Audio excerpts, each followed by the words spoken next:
Susan, all children want to be by their parents' bedside in a time like this, but when it comes to the Queen's children, they actually have a constitutional duty in the event of a passing.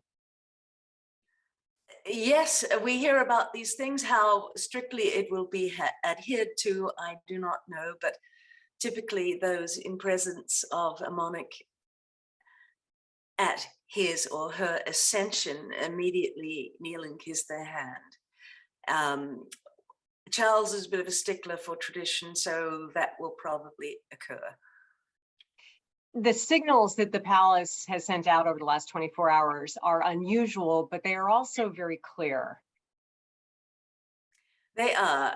The Queen, it would seem, is fading fast. Usually matters of health are very private with the royal family, but as we mentioned earlier, the passing of a monarch is a grave constitutional situation. It's a matter of state. It's no longer a personal matter just between family and the patient and the doctors. So the mere fact that statements are being issued by the palace and the palace spokespeople suggests that they are preparing the nation for something it always intellectually knew it would have to face, but nobody emotionally ever wanted to face the passing of the Queen. It's a remarkable change given just 48 hours. We saw a video of her welcoming Liz Truss to Balmoral and greeting her in her living room.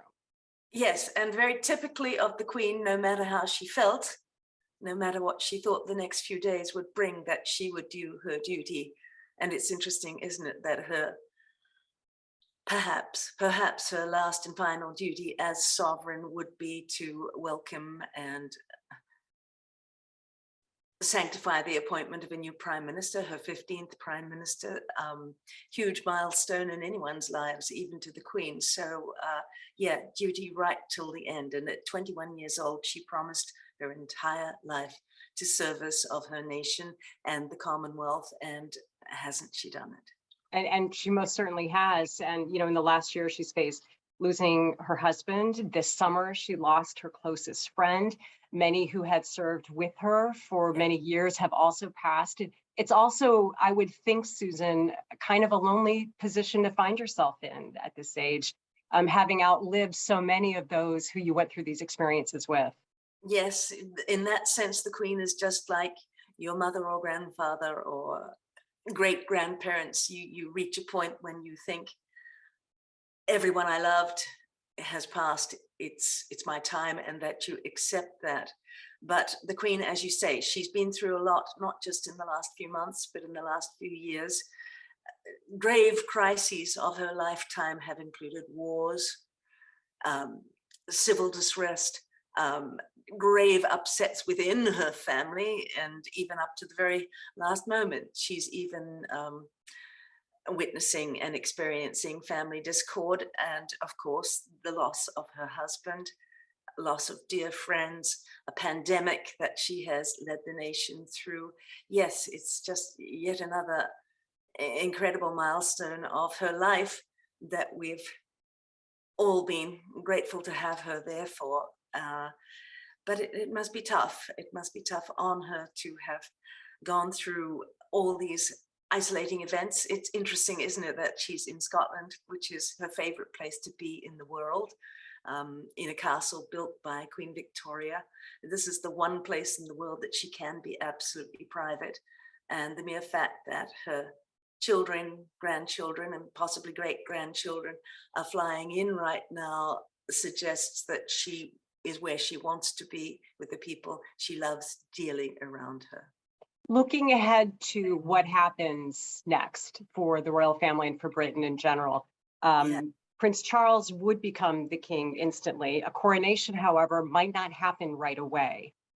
Coronations take a long time to plan and plot. However, in this day and age where things tend to be more streamlined than they were in 1953 when the Queen had her coronation with immense pomp and ceremony, in tune with the more austere times in which we live, Charles's coronation might be a more streamlined event. Who can say, though? He's a stickler for tradition, and he's going to want his moment. He's lived all his life with the expectation of being king. He will have his coronation in whatever shape or form, but don't expect it to happen next week or next month. These things take at least as much time as a royal wedding to plan. I could be wrong about this, but I think the critical thing is that the moment Her Majesty passes, it won't be God Save the Queen anymore. It will be God Save the King. And Prince William will be Prince of Wales. Kate, as we know her, will be Princess of Wales. Haven't had one of those for 25 years. And we thought this would never happen. Camilla will be Queen. And that's because of something that the Queen did relatively recently, correct? Yes, under enormous pressure, I think, from her son and heir, she agreed to make it known that it would be her wish at her passing that when Charles ascended as king, that his wife would be known as Queen Camilla. We'd always been told, ever since the time of Charles and Camilla's wedding, that when he became king, she would be his consort. And she still will be his consort, but that she would not be known as queen. She'd be known as perhaps, the Duchess of this, that, and whatever, but queen consort, not like the Queen's mother, who was known all her life as the Queen, because she was married to the king. So the Queen was persuaded by Charles in fairly recent months that this is the way he wanted, and I guess she bent under that pressure, which was ever since the death of Diana and the marriage of Prince Charles and Camilla. The public was always assured that time would come, of course, that he would be king, but she would not be perceived as queen. Well, that was a bit of a game changer some months ago. So we will have a King Charles and a Queen Camilla. Who'd have thunk it? Britain has seen so much change in the last few years with Brexit, Harry and Meghan turning their back on the royal family and also breaking many bounds and speaking very publicly about the inner workings of the family. The Queen, new leadership within the royal family. Where do you see Britain taking this, and what do you think the reaction will be? Because throughout all that turmoil, the Queen has been one world leader who has always been there. She's been the constant, hasn't she? She's been the rock. And it is to be seen whether Charles can come in and replace that solidifying voice, feature, presence that the Queen has always had for not just Britain, but the entire Commonwealth, and to many people, the world.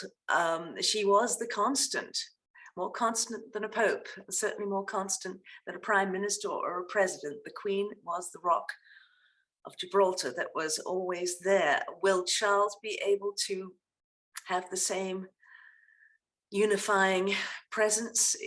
Time will tell. He doesn't have her electrifying personality, but he is intensely sincere and well-meaning. And I think the public, especially in recent years, has come to regard him far more warmly than might have been supposed 10 years ago. So, we wish these people the best. We know that in all sincerity, he has been groomed and brought up every minute of his conscious life to take the role of the king.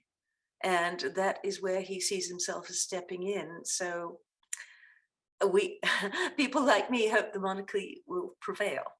In your work as royal correspondent, did you have very close contact? And if so, did you have a favorite memory of her? Something maybe we would be surprised to learn about her? Well, one meets the Queen officially and informally quite frequently on these royal tours and things that you do. Favorite memories? Well, yes, actually, a favorite memory of mine was at Windsor during an equestrian event, and her husband, Prince Philip, was riding his carriage through a water obstacle, and I was just standing there watching, as you do, on my own, because I think the press corps was elsewhere, perhaps chasing Diana. Anyway, I was watching Prince Philip and standing there, and a lady just sort of shuffles up beside me, and she seemed very comfortable and familiar. So I was just chit-chatting with her, saying pleasant things. And I looked around, and of course, the lady in the knitted cardigan and sweater and tweed skirt was the Queen. And I had spent several minutes in pretty casual conversation with somebody I felt very comfortable with. But that's the entire essence of the Queen. She's in our lives like our mother or our grandmother, and people dream about her. She is a huge part of our waking consciousness, and to find yourself chit-chatting with her without actually realizing it was just shows you what a comforting presence she can be. Well, it's quite a legacy that she leaves behind, that is for sure. Yes, it's a legacy that none of us will forget. And her passing, it's inevitable. As I say, we're all prepared for it to happen because nobody lives forever. But even in my youth as a newspaper reporter, they were putting together obituaries for that dreaded date when the Queen would die. And that was like 30, 40 years ago. And I expect they are frantically doing that even as we speak. Oh, well, her mother did live to be 103. So there is hope. There is hope, but I think it's safe to assume that Her Majesty is fading. You don't call in your nearest and dearest if you've taken a little fall and are just resting up. No, I'm afraid it does seem very dire indeed. Well, thank you very much for sharing your insight and also your memories as well.